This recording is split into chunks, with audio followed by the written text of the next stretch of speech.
Hello and good day, people of the internet.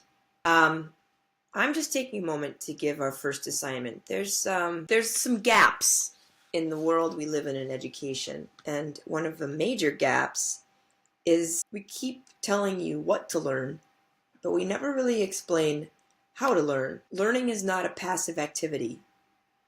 You can't download learning like you can an app on your phone.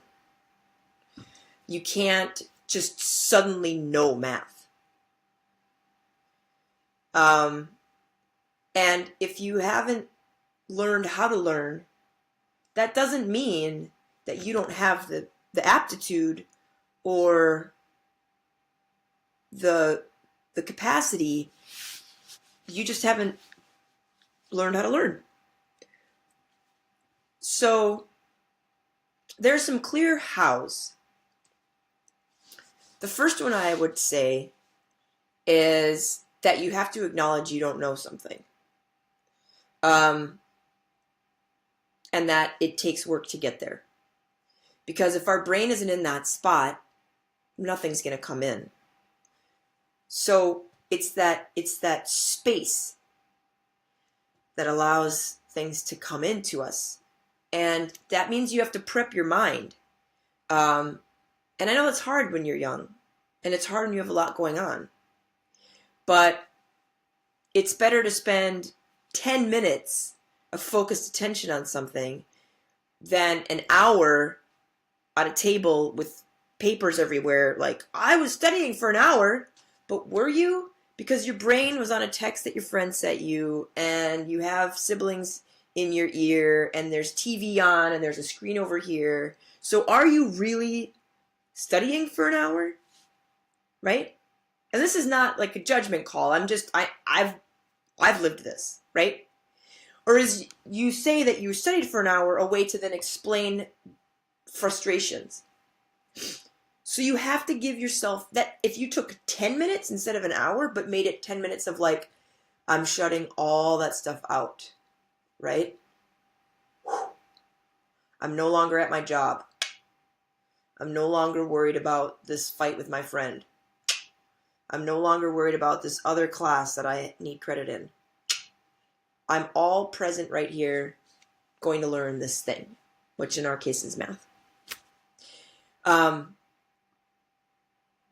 second component of learning is you have to actively participate in that learning. So you need to take notes.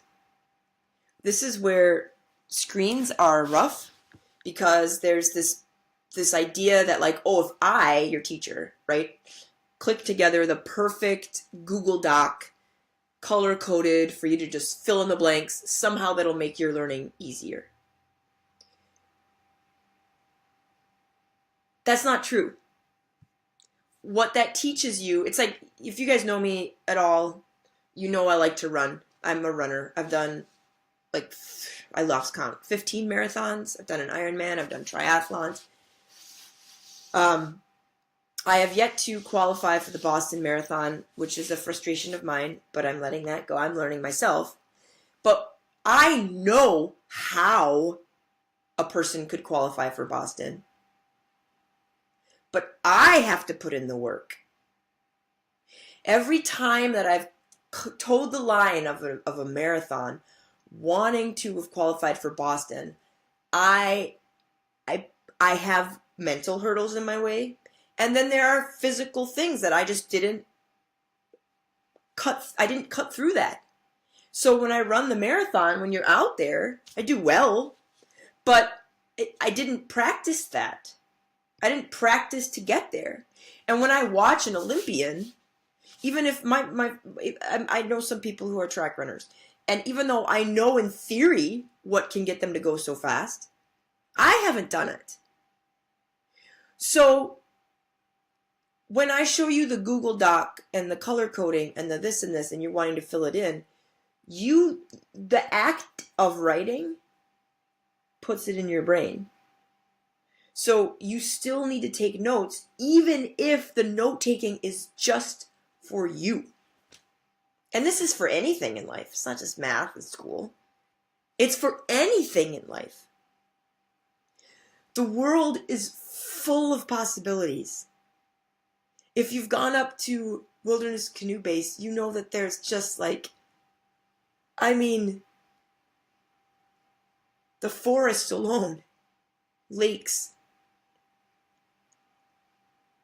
There's so much we can learn. And if I could give you the gift of learning how to learn, that's way better for me than teaching you bits of algebra. So you have to be present. 10 minutes of being present is better than an hour of being distracted. It's better than 2 hours of being distracted. You have to be active. You have to take it on for you.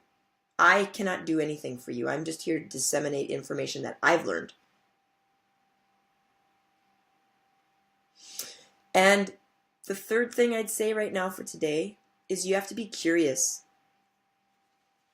So if you're not curious right now, what I would like to ask you is why? And people have preferences in topics. I get that. Absolutely. But it is good to sit and think about something as to what we perceive. So your homework for today is to fill out a worksheet that I'm going to do about how you learn. Where do you typically do your homework? How do you typically do stuff? And if you have no pattern, then I would like for us to talk about how we could create a pattern for you to set up a space to learn. And it's hard to do. It's not easy. I'm not saying that it is. And we need to talk about maximizing resources because we all have the capacity for exponential growth. All of us. All of us. You just have to look at what you have, and learn how to build it. And then we're going to start on this next week, learning how to learn with math. And I am going to have videos. And most of the assignments, the documents, I'm going to want you to just do. If typing is hard for you, write it longhand. And if you have a phone or just access to a phone, you can take a picture and email it to me. Okay? These are life skills. I would rather teach you life skills right now today than have you actually learn algebra in like 10 years, or when you're my age, which is more than 10 years, than try to push algebra down your throat and not give you the life skills of how to learn. Okay? So it's snowing out right now. It's super icy. I've been working on my own space to make it more creative and peaceful for myself. So know that I'm in this with you, and that change is necessary to grow. And I'm proud of you guys. It's been a hard year, but in a lot of ways, it's been a great year. All right. Perspective matters. Till next time.